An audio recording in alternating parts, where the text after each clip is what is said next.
kutokana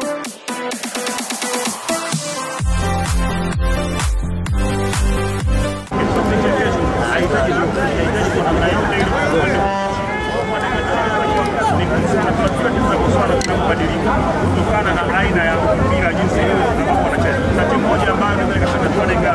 Tushaje kwenda kusoma kushinda goli mbili. Tukaja hapa kupata goli tatu na goli tatu tukawa tunaamini kabisa. Kwa moja ya mashindano kwanza utakiwa mtaalamu mzani kwa aina ya.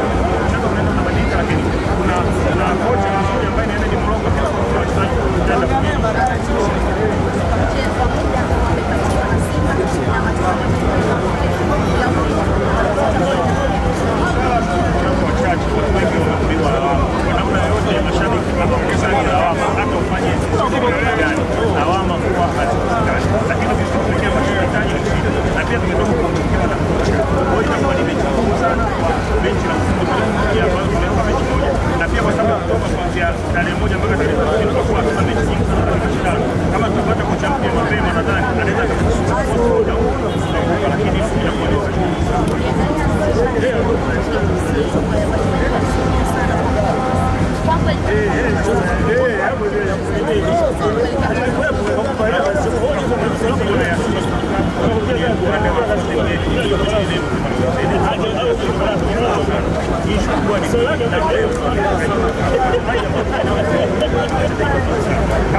ametusajiliwa wachezaji kutokana na mahitaji yake, lakini ametulia kwa moja kwa moja tunasema kama tunashindwa kwa haja tupige magoli na msaba tuombe msamaha mashabiki kwa sababu ametuletea wachezaji ambao yeye alikuwa anataka kutumia kwa chuma. Tunajua kila kocha ana mifumo na falsafa zake za ufundishaji. Anaweza akaja kocha mwingine wachezaji wanakuwa sisi kama kocha wangu mimi ninaanza kunia utengenezaji na yake ndio leo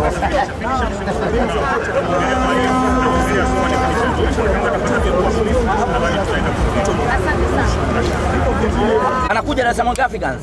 Nabi alikuwa anakaa nje ya benchi kati ya Bakari Nondo Mwamnyeto na Dickson Jobu, ndivyo, lakini Nabi akaja kumpa nafasi Ibrahim Baka ambaye sasa hivi ni tegemeo wa national team pamoja na Dar es Salaam Africans. Kwa hiyo hiki anachokionyesha Azizi Ndabwile, mimi naamini kimeshatokea kwa wachezaji wengi, ni discipline ya mchezaji kufanya kile kitu mwalimu ambacho anakipenda ndani nje ya uwanja wa mazoezi kuja kumuonesha zaidi ndani ya kiwanja cha ushindani.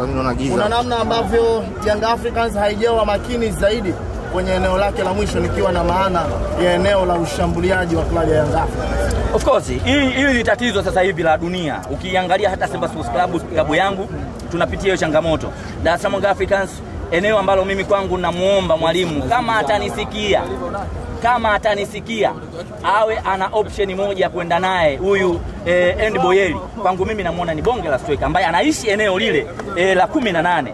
Haangaiki, maana mastreka huwa wanatofautiana. Mtu kama Prince Dube ni mhangaikaji, anatoka kushoto anatoka kulia, lakini mtu huyu End Boyeli anasimama, na hata ukiangalia impact yake kwa hiki kipindi cha pili ilikuwa ni kubwa sana, na hata kuwafanya hawa jamaa wasimove kwenda kuwataki Yanga, kwa sababu walikuwa wanajua hili striker lina njaa, linaweza kukuadhibu wakati wowote. Kwa hiyo haya ni maoni yangu kwa hili jamaa. End Boyeli ni mbonge la striker ambaye anajua kuishi kwenye maeneo na anazitumia nafasi ambazo anazipata, na mtu ambaye tayari inaonekana kuna partnership ambayo ametengeneza toka kwenye mechi ya kwanza la Yayo Sports. Nimemuona End Boyeli wana mahusiano mazuri sana kwenye eneo la mwisho kati ya yeye na Pacome Zouzoua. Kwa hiyo mimi naamini hawa wakitengeneza partnership, hata ukiangalia goli ambalo walifunga Pacome ni ukaribu na ushirikiano mzuri kati ya Boyeli na Pacome. Kwa hiyo mimi kwa maoni yangu natamani kocha wa Yanga kama atakuwa anamshauri wake ambaye anaweza kuyatengeneza maneno yangu ya Kiswahili kuyageuza Kifaransa, Kiingereza, anisikie kwamba ili watengeneze partnership ya ushambuliaji ajaribu kutengeneza umoja kati ya Pacome Zouzoua pamoja na End Boyeli. Bila kumsahau Mbombo ambayo tulikuwa tunaitaka, ili mpira ule ambao tumeuzoea asili ya mpira wa Yanga tuweze kuona. Ndio maana unaona mashabiki wanapiga kelele, wanaona kama kocha timu na mwenyewe tayari vinaweka kama ukingano au tofauti, kwa sababu kile ambacho walikuwa wamekizoea kama ushindi hawakipati. Pointi hapo Pacome Zouzoua amefunga leo. Mchezo uliopita wa ligi kuu Simba dhidi ya Content, afisa habari wa Simba Midali amesema MVP ni Jean Charles Ahoua. Lakini Pacome amefunga kwenye Champions League. Unazungumziaje Pacome kufunga, lakini pia kwenye hii dabi ya kumtafuta MVP wa msimu uliopita ambao tunaenda kumshuhudia Desemba, una comment gani? Most available player hapatikani tu kwa matakwa au kwa mapenzi ya kutazama.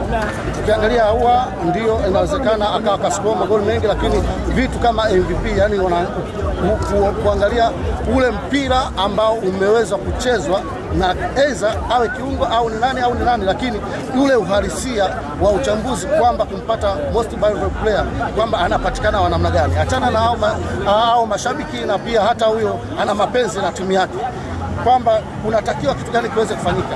Wenyewe wamecheza mzunguko wa kwanza kule, wamepata goli moja, lakini angalia timu yao bado haiko vizuri, na ninakuhakikishia ushindi hata kama utakaotokea kesho ni kwa sababu ya makando ya airport ambayo yalitokea. Watu kama ndege imeweza kuripoti saa 8:40, wachezaji na pamoja na timu nzima kwa ujumla wameruhusiwa saa 1 au saa 2. Ukiangalia mipira yao imenyimwa pale airport.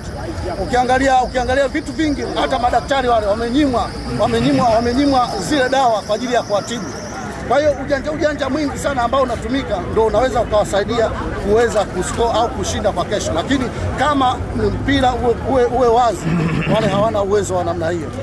Mpira tuliocheza leo wa kuhusu kocha, kesho mje muangalie mpira mwingine ambao watawacheza hao watani wetu, utakuwa wahovyo kwa sababu wametumia janja au huwa wanapenda kutumia janja ili waweze kuscore. Sasa shukrani.